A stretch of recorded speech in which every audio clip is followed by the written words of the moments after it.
المسلمين. وقلنا ساعتها في الفترة ديت في اكتوبر والشهور اللي بعد كده في كل ما نلتقينا بهم المسؤولين ان الازمة اللي احنا شايفينها وبنعيشها هي ازمة ناتجة مش فقط على عمل او عنف متبادل بين الطرفين، هو فقد للامل في ايجاد حل للدولة الفلسطينية للشعب الفلسطيني. انا هقول ايه الرأي العام المصري ولن اتكلم على الرأي العام العربي او الاسلامي او العالمي. هقول ايه لو طلب منه او لا يتردد على انه ممكن يتم تهجير الفلسطينيين الى مصر. انا اتصور اننا، وطبعا انا يعني بقول فرضية نظرية، لو قلت ده معناه عدم استقرار للامن القومي المصري ولا الامن القومي العربي في منطقتنا. المهم جدا ان الناس اللي بتسمعنا تعرف ان في هنا في منطقتنا امه لها موقف في هذا الامر. لها موقف في هذا الامر. انا موجود في مكاني او مشيت منه، لها موقف في هذا الامر.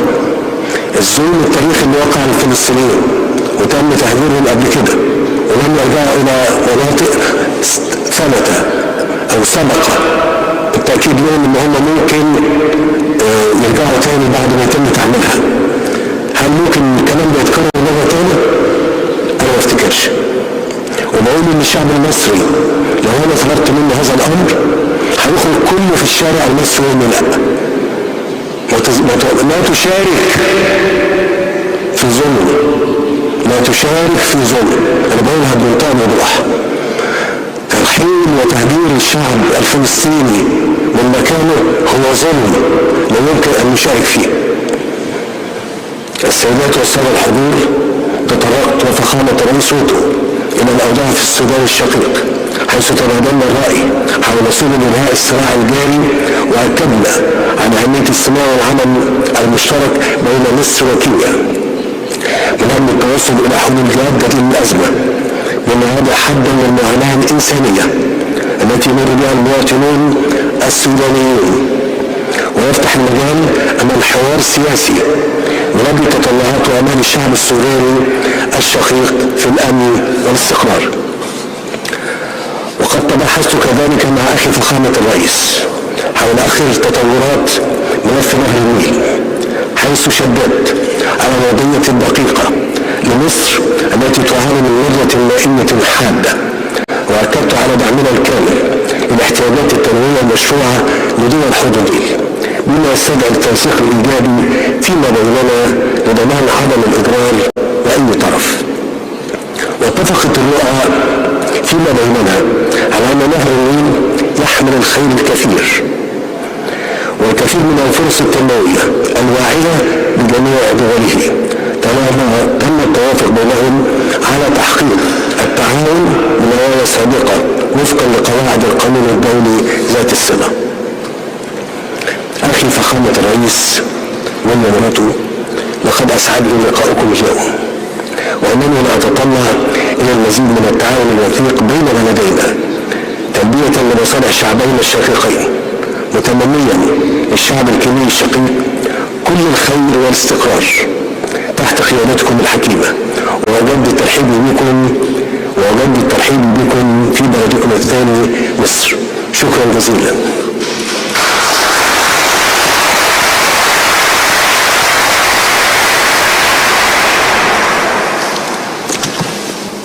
Your Excellency, President Abdel Fattah el-Sisi, distinguished guests, members of the press, ladies and gentlemen.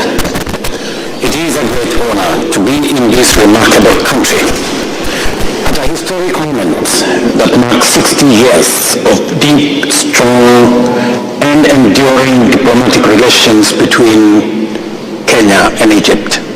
I extend my very heartfelt gratitude to my dear brother President Abdel el-Sisi for the warm and generous hospitality accorded to me and my delegation.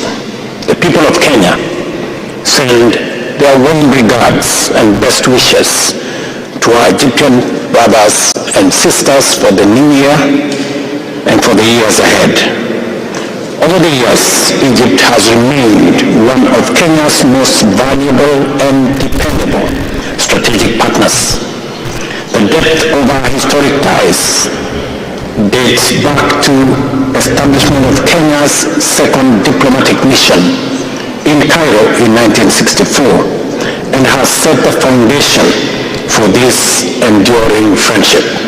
Today, I am pleased to announce that both our countries are committed to elevating our relations to a strategic and comprehensive partnership that will bring even greater opportunities for our peoples and our economies. And the signing of the declaration by both President El-Sisi and myself is a confirmation that this foundation is now firm and the road ahead is assured.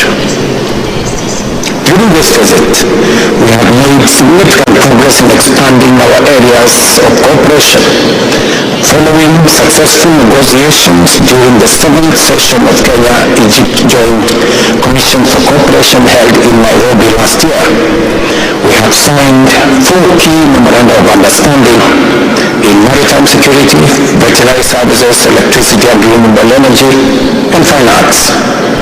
And building on that momentum, I am pleased to announce, as you have seen, that we have now concluded an additional 12 memoranda of understanding, expanding our cooperation into political consultation, diplomatic training, investment cooperation, gender equality, maritime partnership, youth empowerment, higher education, and science and technology. Also included is telecommunication and IT, space cooperation, governance and sustainable development, as well as housing, construction, and urban development. These agreements will strengthen trade, investment, education, and technological exchange, unlocking immense opportunities for both our nations. Further, discussions are at an advanced stage to finalize critical agreements in customs cooperation, security, tourism, mining, blue economy, sports development, and groundwater agreement. I trust that we shall swiftly conclude all the pending matters and have the MOUs come into force as soon as practicable. This will further reinforce our shared vision for economic transformation and sustainable development for the benefit of our peoples. Your Excellency, my dear brother, to further strengthen business relations, I have proposed the establishment of a joint business council to enhance bilateral ties and explore new trade and investment opportunities in sectors of mutual interest. Mr. President, as you are aware, in June last year, the tripartite free trade agreement, TFTA, that brings together the East African Community, SADC, and COMESA, to which both Kenya and Egypt belong, came into force, giving us the opportunity to expand business, trade, investment opportunities by our two countries to a population of close to 720 million people in this tripartite free trade agreement area. Your Excellency, as you know, we have also discussed measures to eliminate trade barriers, streamline regulations, and simplify customs procedures to create a more predictable and efficient trading environment for our business communities in matters to do with tea, in sugar, and many of the other commodities that our two nations are engaged in.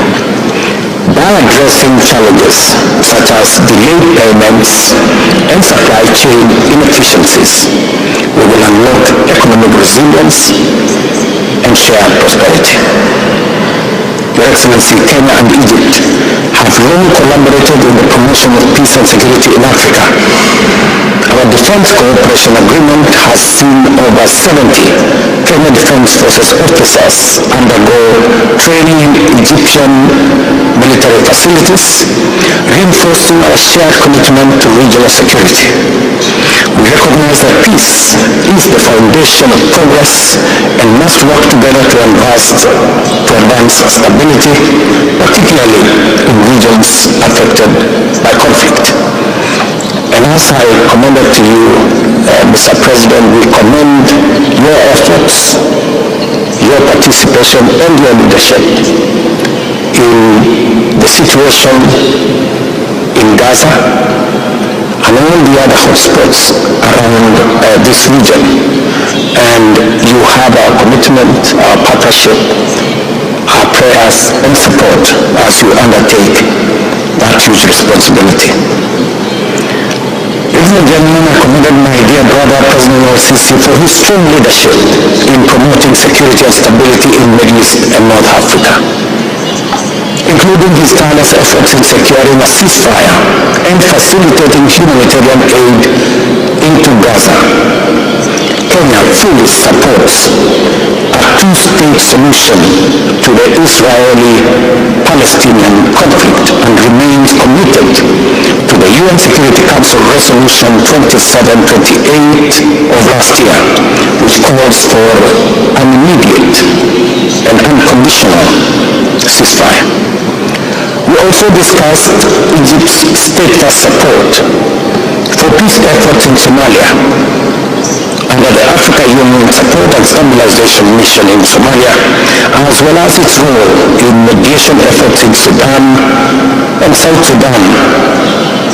Kenya and Egypt will continue working together to ensure stability in our region, coordinated through the African Union, IGAD, and other regional mechanisms to maximize the impact of peace efforts in our neighborhood.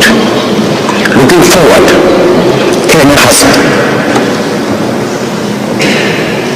undertakes to work with Egypt in all the other areas that are of mutual interest, and I did inform my brother of Kenya and Kenya's nomination of the Right Honorable Raila Odinga as its candidate for the chairperson of Africa Union Commission, and continue to seek the collaboration and partnership as we have done in the past for support of our candidates. Further, we discussed the need for urgent reforms within the Africa Union to make its structures more efficient and fit for purpose. And as a champion of Africa reform of our institution, its agencies and organs, I reported to my brother the progress that has been made and the interventions that are on the way, and that I will be presenting a comprehensive report on the reform of our institution to make it fit for purpose. As we all know, that our continent is slowly becoming the theater of terrorism and conflict. And unless and until we have a coherent, cohesive, and well-thought-out plan on how to deal with the challenges of conflict and terrorism, our continent will continue to suffer the weight of underdevelopment and no meaningful engagement, development, trade, investment, or progress can be achieved in our continent until together we harmonize our thoughts and revamp the peace and security architecture in our continent.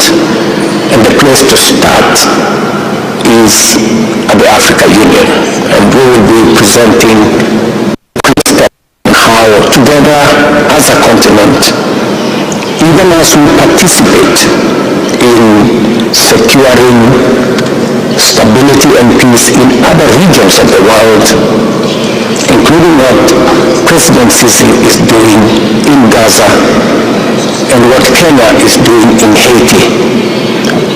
But together we must refocus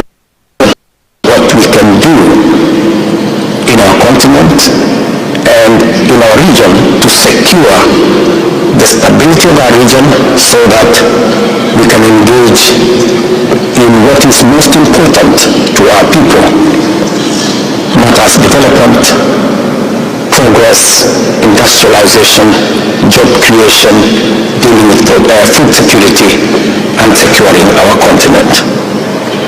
Furthermore, we agreed on the importance of strengthening the African Union institutions and ensuring that its organs and agencies are more responsive to Africa's needs.